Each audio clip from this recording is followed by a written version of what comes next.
Assalamu alaikum students, my name is Babar Gulab and I am your biology teacher of grade 9th. Today we will discuss importance of fermentation. So let's start our lecture. Students, आज के lecture में हम बात करेंगे importance of fermentation. Fermentation जो है इसके कौन कौन से बेनिफिट्स हैं ह्यूमंस के लिए, आज के लेक्चर में हम इनको डिटेल में एक्सप्लेन करेंगे. इससे पहले अपने प्रीवियस लेक्चर में हमने बात की थी फर्मेंटेशन के बारे में कि फर्मेंटेशन है क्या. हमने कहा कि जो एनएरोबिक रेस्पिरेशन है उसको हम फर्मेंटेशन भी कहते हैं.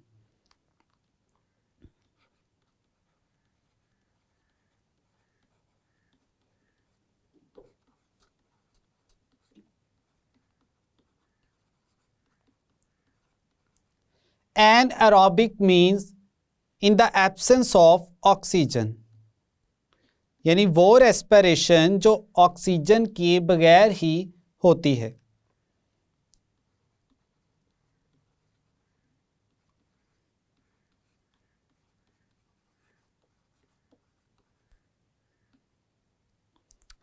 फिर नेक्स्ट स्टूडेंट्स हमने एनएरोबिक रेस्पिरेशन की जो टाइप्स हैं उनको भी एक्सप्लेन किया. इसमें हमारे पास थी अल्कोहलिक,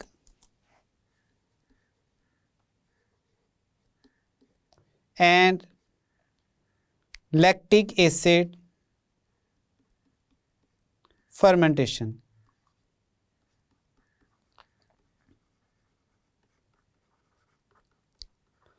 आज हम देखेंगे कि ये जो हमारे पास अल्कोहलिक और लैक्टिक एसिड फर्मेंटेशन है या ओवरऑल हम कहते हैं एनएरोबिक रेस्पिरेशन है, इसके ह्यूमंस को कौन कौन से बेनिफिट्स हैं. सबसे पहले हम कहते हैं कि जब लाइफ जो है वो अर्थ पे इवॉल्व हुई थी,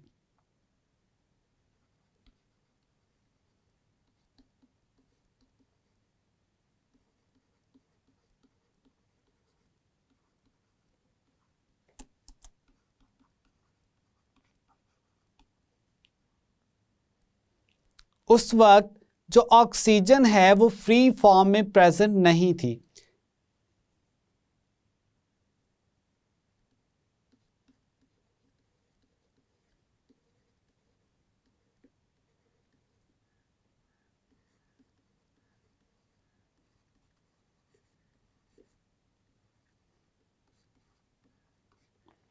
अब यहां से हमें आइडिया होता है कि अगर उस वक्त ऑक्सीजन जो है वो फ्री फॉर्म में प्रेजेंट नहीं थी तो इसका मतलब ये है कि उस वक्त जो ऑर्गेनिजम्स थे, ये जो लाइफ थी, वो किस रेस्पिरेशन के थ्रू रेस्पायर करते थे. हम कहते हैं कि उनमें जो रेस्पिरेशन थी वो कौन सी थी, एनएरोबिक.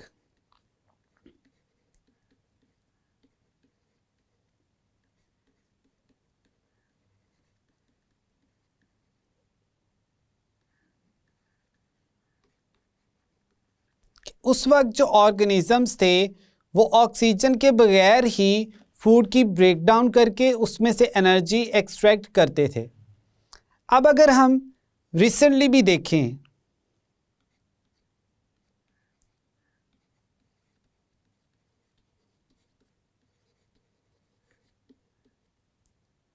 तो आज भी हमें कुछ एनएरोबिक रेस्पिरेशन की एग्जांपल्स मिलती हैं. लेकिन रिसेंट डे में हम जो ऑर्गेनिजम्स हैं उनको 2 कैटेगरीज में डिवाइड करते हैं. एक हम कहते हैं एरोब्स और दूसरा है हमारे पास एनएरोब्स. अब एरोब्स कौन से ऑर्गेनिजम्स हैं? हम कहते हैं कि ये वो ऑर्गेनिजम्स हैं जो ऑक्सीजन की प्रेजेंस में फूड कंपोनेंट्स की ब्रेकडाउन करते हैं और उसमें से एनर्जी एक्सट्रैक्ट करते हैं.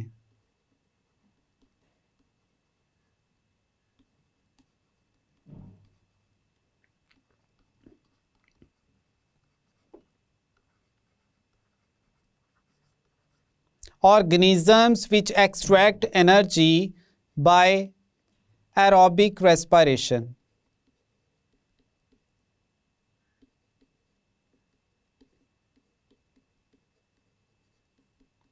अब इसकी अगर बेस्ट एग्जाम्पल देखी जाए तो हमारे पास एग्जाम्पल है ह्यूमंस की।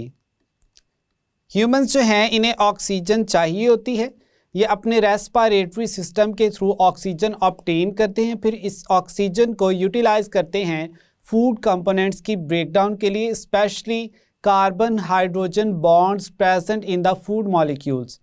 और फिर इस ब्रेकडाउन के बाद एनर्जी एक्सट्रैक्ट की जाती है in the form of ATP, और इस ATP को फिर जब भी सेल में यूटिलाइज करना होता है इसके फॉस्फेट बॉन्ड्स को ब्रेक किया जाता है और एनर्जी रिलीज होती है और उसको यूटिलाइज कर लिया जाता है।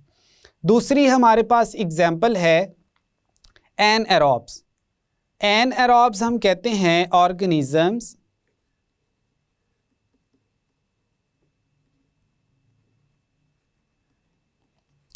which extract energy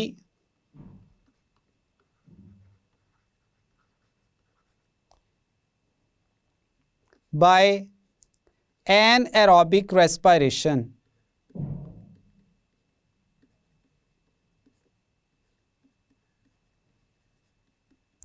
यानी जिनमें एनएरोबिक रेस्पिरेशन का फिनोमिना होता है। अब इसमें हमारे पास एनएरोब्स में एग्जाम्पल्स हैं यीस्ट, बैक्टीरिया,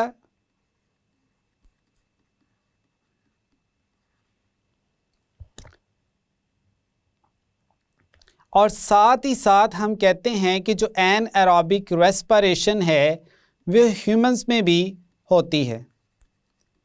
अब ह्यूमंस में ये जो एनएरोबिक रेस्पिरेशन है ये होती कैसे है?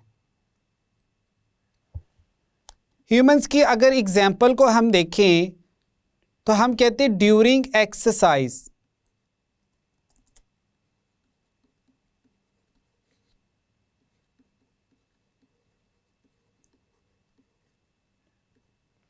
ड्यूरिंग एक्सरसाइज हमारे जो मसल्स हैं वो बहुत तेज़ी से काम कर रहे होते हैं, तो मसल्स की जो एनर्जी डिमांड होती है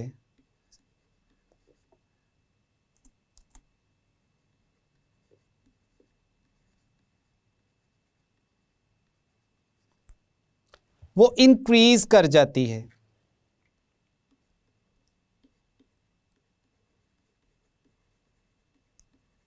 अब जैसे ही एनर्जी की डिमांड जो है वो इंक्रीज करगी, ज़्यादा से ज़्यादा फूड को ब्रेक किया जाएगा बाय एरोबिक रेस्पिरेशन यानी ऑक्सीजन की प्रेजेंस में, और उससे एनर्जी एक्सट्रैक्ट की जाएगी। तो हम कहते हैं जब एक्सरसाइज बंदा करते हैं तो स्टार्ट में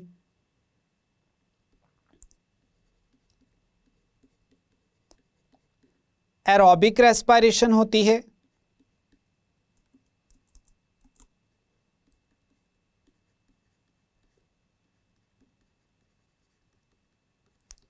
लेकिन फिर जैसे जैसे मसल्स की जो एक्टिविटी है वो बढ़ती चली जाती है तो एरोबिक रेस्पिरेशन जो है वो अकेले ही एनर्जी प्रोवाइड नहीं कर सकती।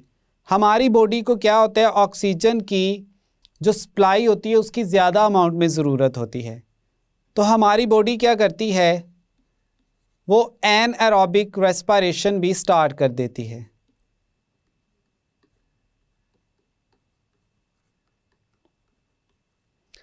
अब स्टूडेंट्स हमें पता है कि जब एनएरोबिक रेस्पिरेशन होती है तो उसके रिजल्ट में क्या चीज़ प्रोड्यूस होती है, लैक्टिक एसिड।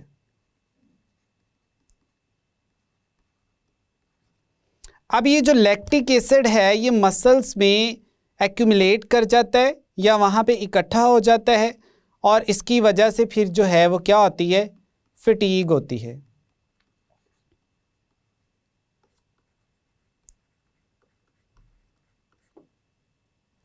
तो इस तरह से जो एनएरोबिक रेस्पिरेशन है वो आजकल के ऑर्गेनिजम्स में भी होती है। तो इससे अंदाज़ा लगाया जा सकता है कि ये जो एनएरोबिक रेस्पिरेशन है ये फर्स्ट टाइम जब लाइफ इवॉल्व हुई थी अर्थ पे, तो उस वक्त फर्स्ट जो ऑर्गेनिज्म था वो भी एनारोबिक रेस्पिरेशन के थ्रू ही एनर्जी ऑब्टेन करता था। अब हम देखते हैं कि ये जो हमारे पास फर्मेंटेशन है इसके फर्दर कौन कौन से बेनिफिट्स हैं। एक तो एग्जांपल हमने एक्सप्लेन की ह्यूमन बींग्स में कि ड्यूरिंग एक्सरसाइज और हैवी फिजिकल वर्क जो एनारोबिक रेस्पिरेशन है वो कैसे ह्यूमंस को एनर्जी प्रोवाइड करने में हेल्पफुल साबित होती है। अब हम देखते हैं इसकी फर्दर इम्पोर्टेंस। तो हम कहते हैं फर्मेंटेशन की हेल्प से हम डिफरेंट डेली यूज़ के जो प्रोडक्ट्स हैं वो बनाते हैं। लाइक ब्रेड बनाई जाती है। ब्रेड में अगर देखा जाए तो जो सीरियल प्रोडक्ट्स होते हैं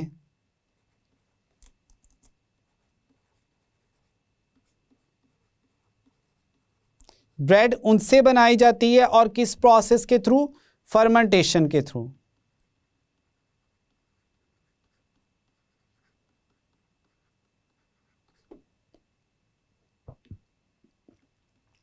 नेक्स्ट हम कहते हैं डेयरी प्रोडक्ट्स।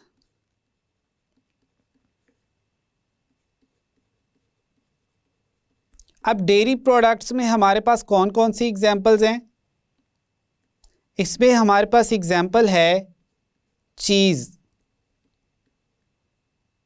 अब ये जो चीज़ है ये कैसे बनता है? इसमें बैक्टीरिया को यूज़ किया जाता है जो कि लैक्टिक एसिड प्रोड्यूस करते हैं।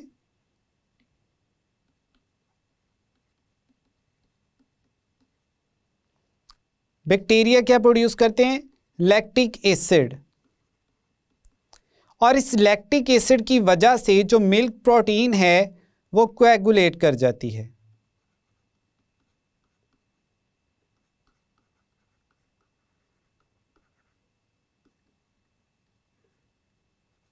In the form of cheese.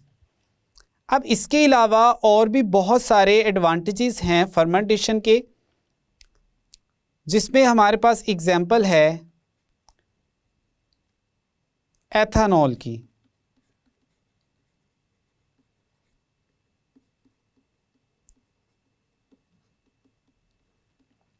Ethanol जो प्रोडक्शन है वो फर्मेंटेशन के थ्रू ही होती है।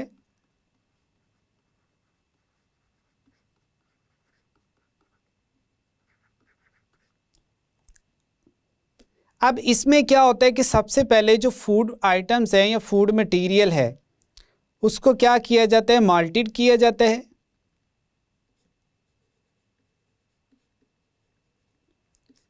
फिर इसके बाद उस फूड जिसको मॉल्ट किया है उसको क्या किया जाएगा? ड्राई किया जाएगा। ड्राई करने के बाद इसको ग्राउंड किया जाएगा, यानी इसको पीसा जाएगा, पाउडर फॉर्म में लेके आएंगे इसको।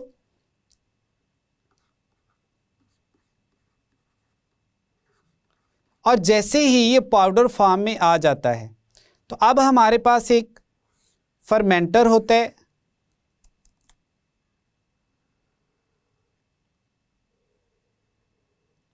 इस फर्मेंटर में हम क्या करते हैं? पाउडर ऐड कर देते हैं और साथ ही साथ इसमें यीस्ट प्रेजेंट होते हैं।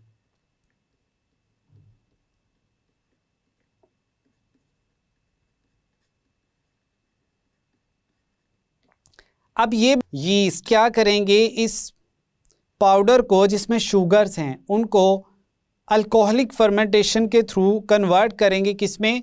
अल्कोहल में। और फिर यहाँ पे अल्कोहल की प्रोडक्शन स्टार्ट हो जाती है।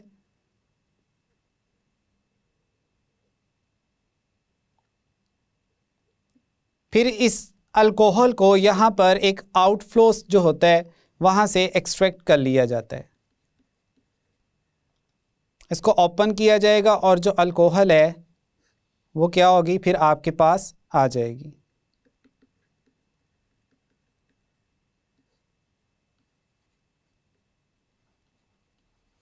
तो इस तरह से माइक्रो ऑर्गेनिजम्स को यूटिलाइज करते हुए यानी यीस्ट को यूज़ करते हुए अल्कोहल जो है इसकी प्रोडक्शन करवाई जाती है। अब ये जो अल्कोहल है इसके डिफरेंट बेनिफिट्स भी हैं। फॉर एग्जांपल मेडिसिनल पर्पस के लिए,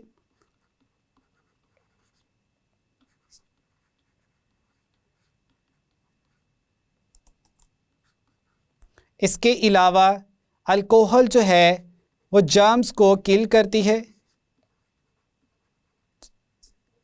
रिसर्च लेबॉर्ट्रीज में यूज़ होती है।